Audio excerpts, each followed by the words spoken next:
میں خوزدار گیا jail inspection کرنے کے لیے.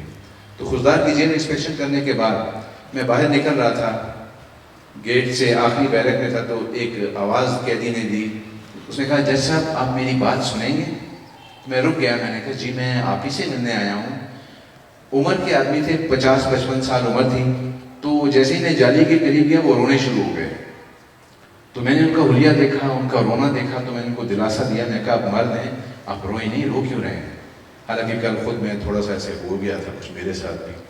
اینی ہاؤ, تو جب میں نے ان سے پوچھا کہ کیا ہوا, آپ تو مجھے میں کراچی کا رہنے والا ہوں. تو میں نے کہا آپ یہاں کہاں؟ تو میں نے ان کا ہسٹری ٹکٹ دیکھا تو ان کو عمر قید کی سزا تھی. میں بڑا حیران ہوا کہ شکل اور وضع سے تو یہ آدمی کرمنل لگتا نہیں, اس کو سزا کیسے ہو گئی؟ جب میں نے جیل کا ریکارڈ وہاں سے کری, ساتھ میرے اسٹاف تھا, تو میں نے کہا کس میں قید ہوئے؟ انہوں نے کہا ان کو 9C کی سزا ہوئی ہے. تو میں بڑا حیران ہوا. میں نے کہا آپ نارکوٹکس کا کام کریں گے تو سزا تو ہوگی. ان کا رونا بند ہی نہ ہوا. تو انہوں نے کہا آپ میری بات سنیں گے؟ میں نے کہا بالکل آپ بات کیجیے. انہوں نے کہا جی میری ایک بھتیجی تھی, ان کی ہم نے کوئٹہ میں شادی کی تھی. میں نے کہا ٹھیک. انہوں نے کہا 1 سال شادی چلی, 1 سال کے بعد ڈیورس ہو گیا, نباہ نہیں ہوا. تو بھتیجی کو میں کراچی لے آیا. ہم نے کوئٹہ کی فیملی کورٹ میں ان کا سوٹ فائل کیا ڈاوری آرٹیکلس کے ریٹرن کا. تو وہ سوٹ ڈگری ہو گیا. تو میں اس کا اٹارنی لے کے کوئٹہ آیا. میں نے ایگزیکیوشن فائل کیا. اجرا کی عدالت نے مجھے سامان مہیا کر دیا. ناظر نے سامان لسٹ بنا دی, جیز کا سامان تھا بچی کا جیسے ہوتا ہے. تو میں نے اڈے سے جا کے ٹرک انگیج کیا, ٹرک والے سے بات کی, کرایہ طے کیا. ٹرک والا ٹرک لے کے آیا. اگلے دن طے ہو گیا کہ صبح نکلنا ہے. صبح ٹرک والا آیا, اس کو اس کی جو ادائیگی کرنی تھی وہ کی, ٹرک میں سامان ڈالا اور میں ڈرائیور کے ساتھ بیٹھ کے کراچی روانہ ہو گیا. جب میں راستے میں ہم پہنچے اتھل کے قریب تو وہاں ٹرک کو روکا گیا. انہوں نے روک لیا چیک پوسٹ پہ. انہوں نے کہا جی یہ ٹرک میں آپ کا سامان ہے؟ انہوں نے کہا ہاں جی میرا سامان ہے. آپ کون ہیں؟ انہوں نے کہا جی میں کراچی کا آدمی ہوں, کراچی جا رہا ہوں. ڈرائیور کو بھی روک لیا, مجھے بھی روک لیا. انہوں نے کہا جی ہماری اطلاع ہے کہ اس ٹرک میں چرس جا رہی ہے.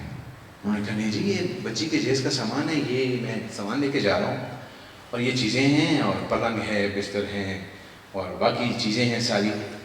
اور میں نے ان کو رسید بھی دکھائی, ناظر کی رپورٹ دکھائی, اجرا کا حکم بھی دکھایا. انہوں نے مجھے بند کر دیا اور اسی وقت پکڑ لیا, اور انہوں نے کہا کہ اس کا سامان اتار دو. ٹرک سے سامان اتارا. اس کے بعد انہوں نے فرش کو کھیڑا ٹرک کا پچھلا, تو 500 پیکٹ چرس فرش کے اندر چھپا ہوا میرا. تو انہوں نے مجھے بھی بند کر دیا, ڈرائیور کو بھی بند کر دیا. اگلی کہانی بڑی عجیب سی ہے. تفتیشی نے دونوں کو چالان کر دیا 9C میں, اور سیشن جج صاحب نے دونوں کو سزا دے دی عمر قید. تو میں نے اس قیدی کو کہا, میں نے کہا آپ نے ڈاکومنٹ ایگزیبٹ نہیں کرائے ہوں گے. اس نے کہا جی میری ڈیفینس پلی بھی یہی تھی, میں نے تمام ڈاکومنٹ ایگزیبٹ بھی کروائے تھے, رسیدیں بھی, اس کے باوجود جج صاحب نے سزا دے دی. مجھے بڑی تکلیف ہوئی. میں نے کہا آپ کی پیشی؟ انہوں نے کہا جی 3 سال سے میرا کیس نہیں لگا سنوائی کے لیے. مجھے اور بھی بڑی تکلیف ہوئی. میں نظام کی بہتری کی بات کر رہا ہوں, ذہن میں رکھیے گا. میں کوئٹہ آیا, میں نے اپنے چیف جسٹس کو کہا, میں نے کہا سر میں انسپیکشن کر کے آیا ہوں, اس طرح کا کیس آیا, اگر آپ اجازت دیں میں یہ کیس اپنے پاس لگوانا چاہتا ہوں.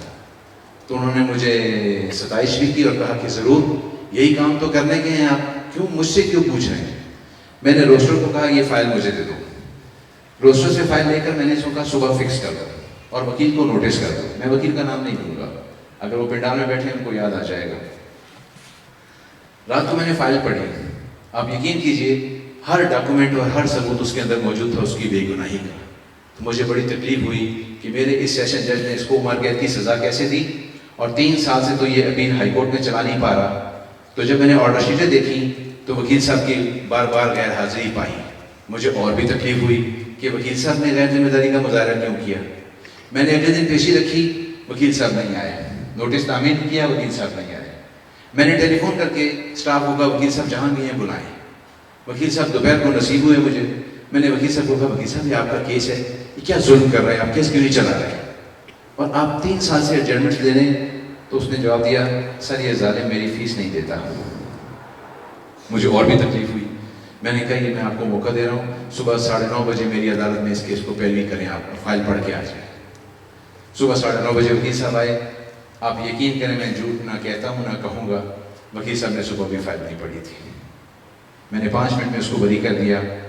اب اس ایک کہانی میں بہت سارے سوال ہیں، بہت سارے کردار ہیں، کس نے کہاں ٹھیک ہونا ہے، میری کیا ذمہ داری ہے، آپ کی کیا ذمہ داری ہے۔ میں تو قسم کھا رہا ہوں کہ میں اپنی ذمہ داری پوری کروں گا، چاہے مجھے اس کے لیے کتنے ہی کڑوے گھونٹ کیوں نہ کرنے پڑ جائیں۔ آپ بتائیے، آپ ذمہ داری لیں گے؟